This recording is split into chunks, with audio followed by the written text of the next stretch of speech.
and a very warm welcome to all the viewers of Crypto TV. I'm Vinita Chatterjee, leading you into the world of digital currencies. And here are the top trending stories of this hour. FTX US gains option to buy BlockFi for up to $240 million. Sam Bankman-Fried says open acquiring troubled crypto miners. Three Arrows Capital files for bankruptcy in New York. Voyager Digital temporarily suspends withdrawals, deposits and all trading. Cryptocurrencies fall amid bankruptcies, mounting defaults.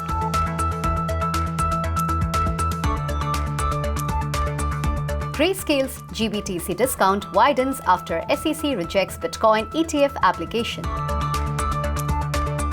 Meta to shut down Novi crypto payments wallet in September. Hackers hijack Ankr gateway for Polygon and Fantom networks. EU approves MiCA regulation to suppress crypto and stablecoins.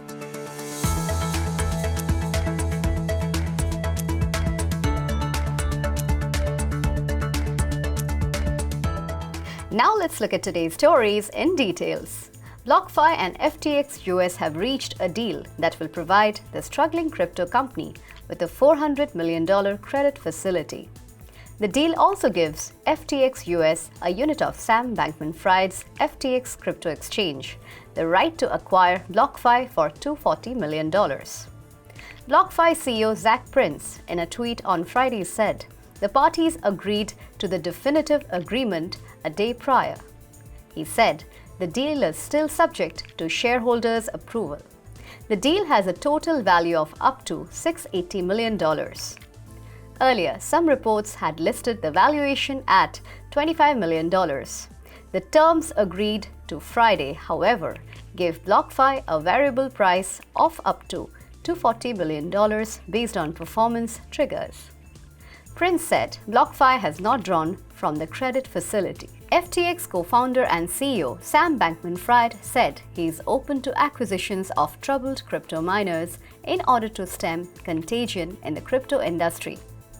Talking to a TV channel, Bankman-Fried said he was open to acquiring miners if there are compelling opportunities. However, after the interview, Bankman-Fried tweeted that he wasn't particularly looking at miners, but sure, happy to have conversations with any companies. Private and publicly listed crypto miners are facing margin calls and defaults after having raked up debts anywhere between $2 billion to $4 billion to finance the construction of their large facilities across North America.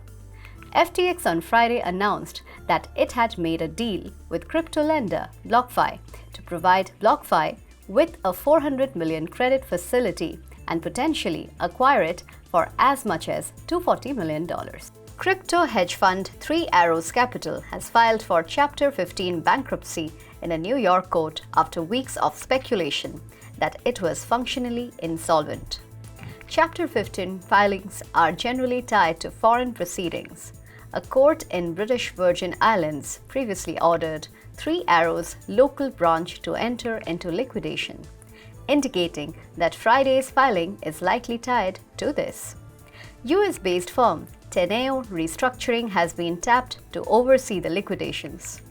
The firm borrowed large amounts of funds from several crypto lenders, including BlockFi, Celsius, Babel Finance, and Voyager Digital, but was unable to pay. The lenders halted withdrawals or needed credit lines extended to weather the storm. Chapter 15 bankruptcy is meant for insolvency proceedings that involve more than one country. Crypto broker Voyager Digital has temporarily suspended all trading, deposits, withdrawals, and loyalty rewards, the company announced on Friday. Shares of Voyager plunged over 26%.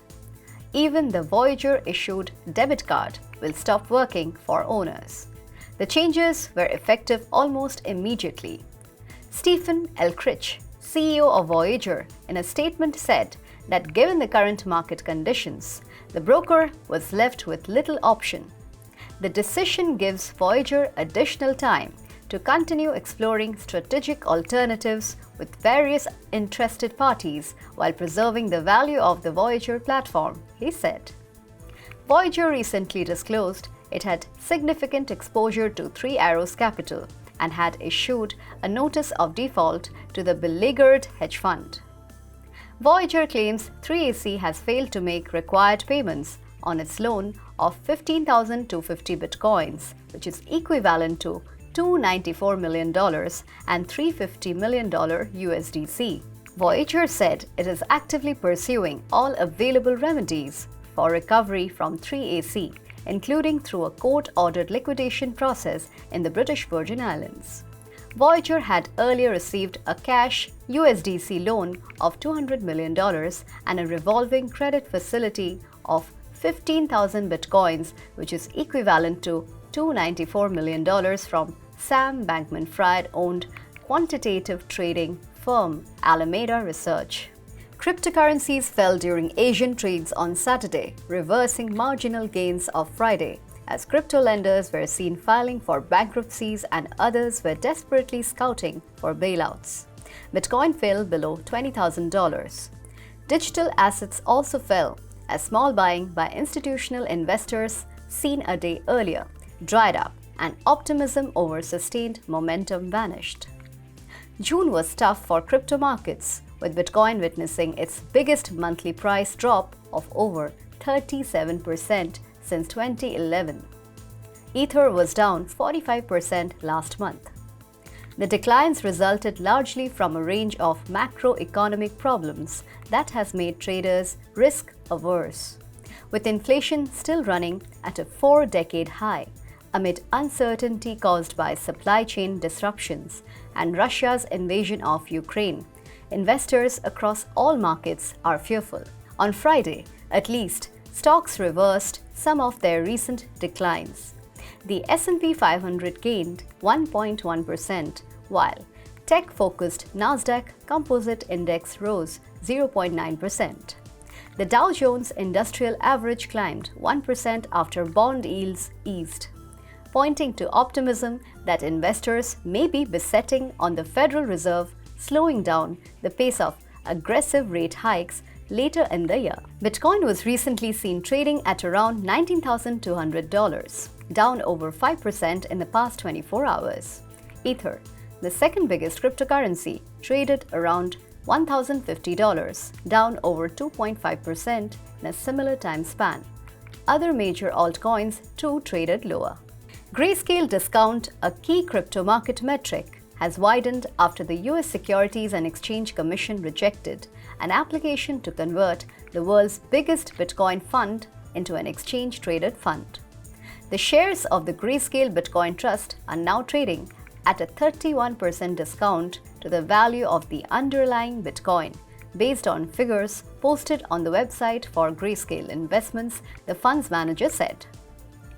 Prior to the SEC's decision, the GBTC discount was 28.4%.